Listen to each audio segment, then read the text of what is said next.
Lizozanên Hesandînê yê navçeya Pasûra Amedê lêgerîna madenê ya li Çiyewbaniyên wî Zozanê bi girsê hat protesto kirin.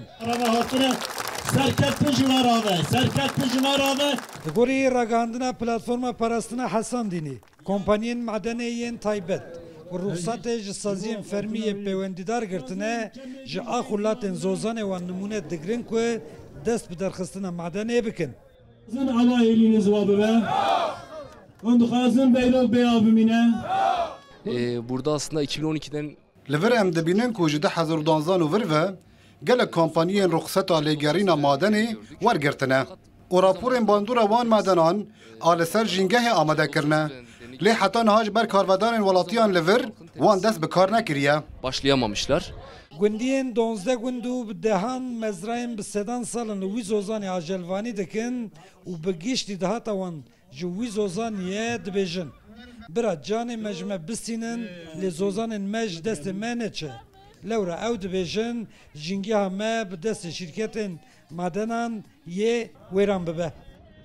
Vî Zozanê me ku ji destê me here em ê çi bikin. Me tevê here keve uyuşturucu bataklığı em naxwazin ti genç me ji vê dire here. Em bêjin kömür heye, ondan sonra krom heye, demir heye. Aj ber wê mefîata xwe ketine vî Zozanê tixerek. Zozanê me here tişkî me re namîne. Em jî namînin. Em ê ku berin çalî îro heyat biha biye kes nikare şera da îdare xwe bike. Li viranê çemê me xera kirin, hîdromek tê de çêkirin, ev çem qediya. Çû em jê mislif derketin. Em nikarin ji hindir derê. Baraj çêbû bi wî qeydê. Baraj jî doğa me xera kir. Maye viranê. Eger ku viranê jî xera bibe jiyana vê îsanê hanê diqede. Ay balıkları me ya gerçekten em li vir jiyana me li vir biye em li vir bûne em nadin ya Allah ya Xwedê bê qeza bê belay. Dixwe pêşandan eldicî kompanyên madenê da li gel şeniyên devera Hesandînê bi dehan sazî û komeleyên jîngehê di asta nûneran da beşdar bûn û piştevaniya xwe ji bo parastina Hesandînê ragihandin. Lê em dibînin çiqa em bê deng dibînin bi rastî şîrket, dewlet ser axa Kurdistanê bankarê madenê dikin.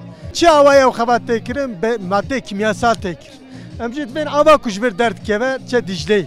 Tevayî Mezopotamyayê ji avî tê hêşîn dibe. Em divê em naxwazin ew xebat vir çêve.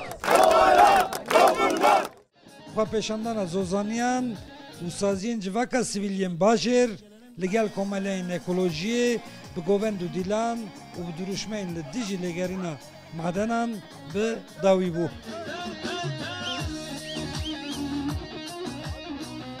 Abdülselam Akinci Rûdaw, Pasûr Amed.